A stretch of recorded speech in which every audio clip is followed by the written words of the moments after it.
So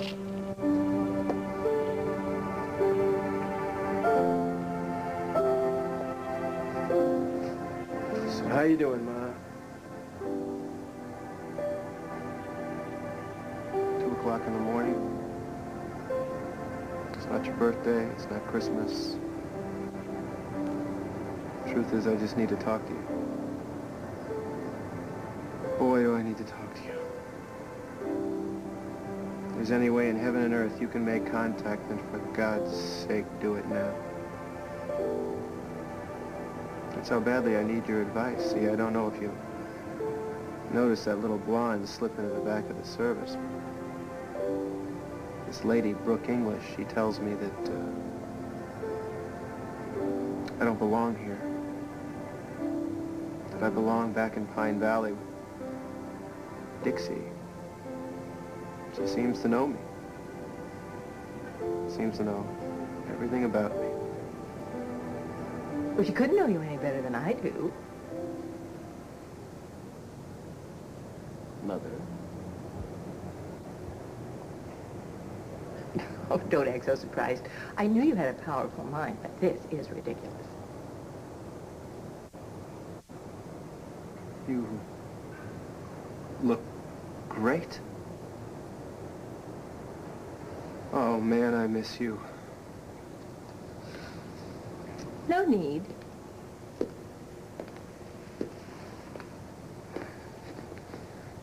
I'll always be right there. Well, you yanked me back, so let's have a little chat. I did what? I was right in the middle of a rumba with your father. We haven't done that in such a long time, and he is such a divine dancer. And the big band sound on the other side is heavenly. Oh, Mother. Well, I'm glad to know that at least one of us is having a good time. Yes, I am having a good time. So don't you put me on a 24-hour call. Oh, perish the thought, Mother. Listen, I want you to know that I need you more right now than I've ever needed you before. I've got to talk to you. Oh, I never could resist you. So go ahead, talk to your heart's content. Well, how do I go back to Pine Valley? I mean, how do I leave this? How do I leave you?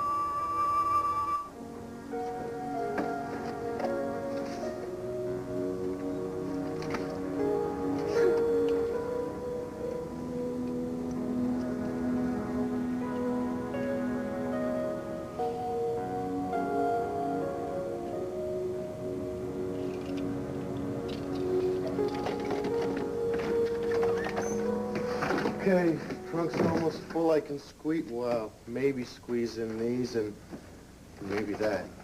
There's got to be room for one more, just like a little one. In the back seat if we want to look like fugitives. Well, that's what we are. Well, you know, until we get to the state line, we're just happy campers headed for the zoo.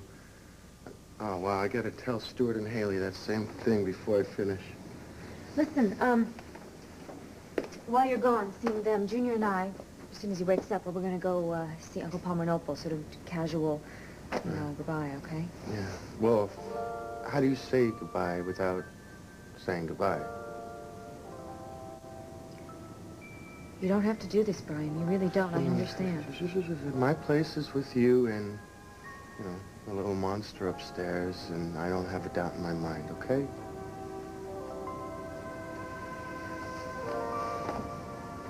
Where are we going, Mommy?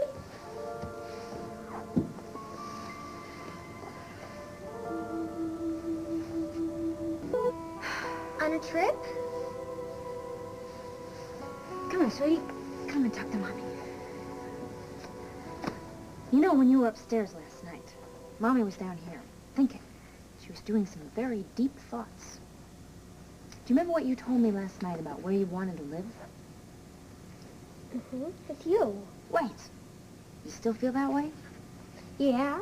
Yeah? Good. Good, because I feel that way, too. So I think that's just the way it's going to have to be. You and me. We're teaming up again, partner. And nobody's ever going to separate us, ever. Does that make you happy? Yes. Good. Yay, yay. It makes me happy, too. It makes me very, very happy.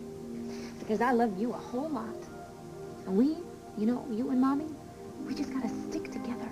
And everything will be okay. I'm so happy about this that I thought maybe we should take a vacation. Wouldn't that be nice? A nice, big, long adventure? Just you, me, and Brian? It's going to be fantastic. Yeah. And I thought, wow, it's such a good idea. I think maybe we should just get started right away. We should just go today. Is that okay with you? Is it okay with Daddy?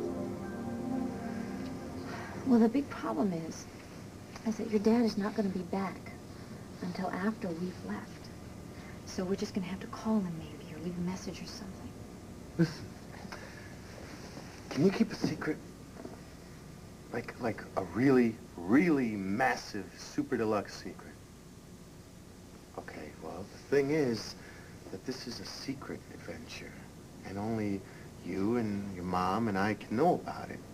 So that makes us kind of like a club, doesn't it? A club where everyone takes care of everyone else. Like, do you remember the Turtles?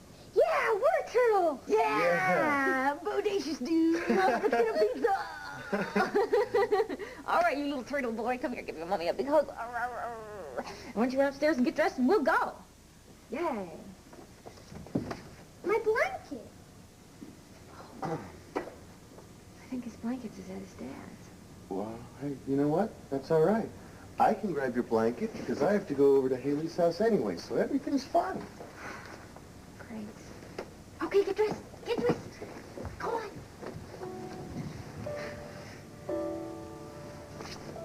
Thanks. Took that pretty well. Kidding? I think he's thrilled. Yeah. I hate lying to him. I hate deceiving him. Oh, you know what? There's no other way. And the important thing is that Junior has his mommy back, right? Yeah. Now, if we want to get out of here by 9, I better go take care of Haley and Stuart. Take your time. Have you ever tried to have a quick conversation with Opal? Gotcha. I just hope Junior can keep him busy enough while I get my jewelry out of the safe. It's hardly a matter of my leaving. I've left. Well, if that's the case, then why do I see you 6 times in the course of a one-hour walk? Oh, there are no limits to your imagination. I'm serious. The duck pond, the rose trellis. My favorite haunts, so to speak. That's awful. Mother, I'm serious. Every time the breeze blows through the trees, I can practically hear your voice. Oh, darling, I love you so much. Well, that's obvious. You spoiled me rotten. No, you are not spoiled. I am so. You see, I got used to having a best friend, a confidant, a protector. Somebody that no matter what was in my corner. Ah, yes, companionship, affection, tenderness. You have to have those qualities to thrive on Earth. No kidding. Now what? What am I supposed to do? Go it alone? No, you're supposed to be with Dixie. I tried to arrange it. I left a few loose ends. I'm sorry about that. Mother, the thing is, this woman, Brooke, she tells me that I may not be the person that you think I am. She's wrong about that.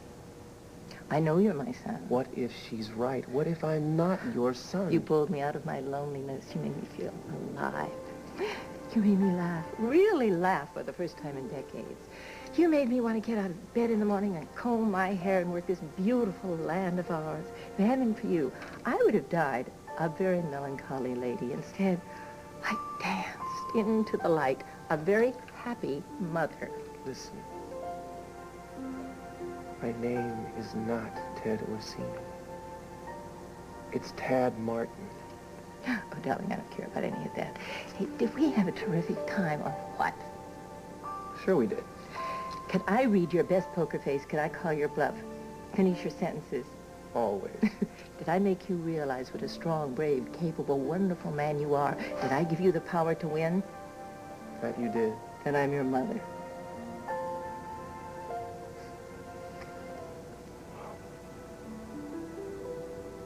I love being your son.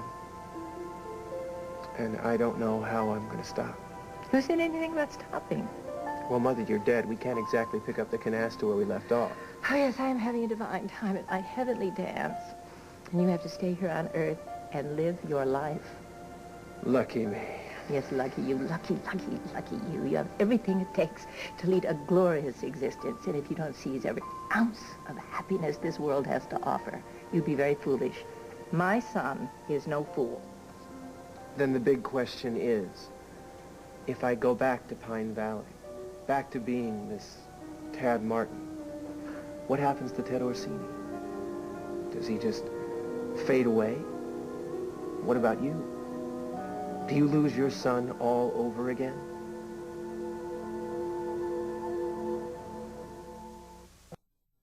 Oh, no, everything's fine. You come over here, crack a dome with your best frozen grin on your face, and I'm supposed to believe everything's fine. No, I'm sorry. Okay, you got me. Junior's having a penguin attack. If he doesn't talk to penguins, I don't know what'll happen to the kid. So we're gonna blow off school and take him to the Center City Zoo. Oh, if you keep this up, he'll never get into med school. There's always vet school. Listen, we're going to need another cover story for your dad. Well, that seems to be my area of expertise. Is it a problem? Is Junior having a good time? It's like he and Dixie were never apart. Brian, everything okay? Yeah, it sounds like a lot of fun to me. They want to take Junior to the zoo instead of school, and I said it's fine with me if it's all right with you. Sure. I'll think of something to tell Adam. Thanks. There's one more thing. I draw the line at packing lunch. Junior's blanket. He needs it for car trips. You mind if I go up and grab it? I know where it is. I'll run and get it. Be right back. Thank you. I found it. It was stuffed in the sleeve of Adam Jr.'s bathrobe. How you suppose he managed that? I don't know. Thanks. This goes beyond anything that I... You guys have been incredible. Yeah, well, we just trying to do what's right, what we think is right. Well, that's not easy to do. But it's harder not to. See you. Yeah, this afternoon. Right. Be sure to tell Adam Jr. we're making Valentine's tonight. 3-dimensional. Will do. And tell Junior to give my regards to the birds in little tuxedos. I'm a penguin lover myself. Haley.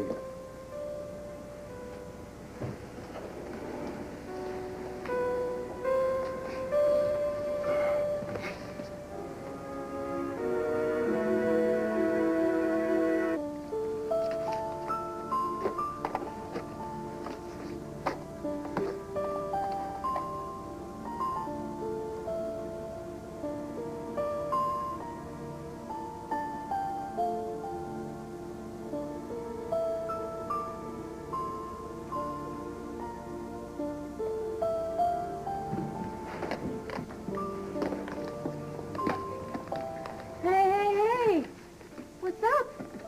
All ready to go? Uncle Palmer's. Great. Well, that's very good. I'm all ready, too. Come on now. Come on, let's go.